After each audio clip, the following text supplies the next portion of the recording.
Welcome to Project 500, where we teach you to half the amount of time you spend counting your bar's inventory by doubling your counting speed up to 500 items per hour. So in this video, we're going to explain how you measure your counting speed. In order to measure your counting speed, you'll need to know two things: how many product positions you're counting, and also the number of hours which your count is taking. The reason this is important is if you can measure your counting speed at the start and then continue to measure it going through the process, you can track your progress and hopefully just see that you're getting faster and spending less time on this task. So the first thing is product positions. You need to know how many items you're counting.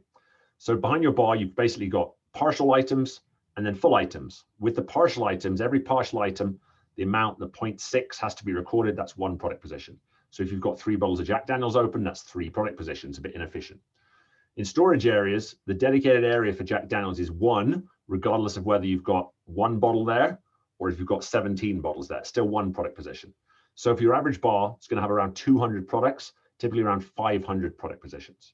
So once you know the total number of items you're counting, you divide it by the total number of hours to get your counting speed.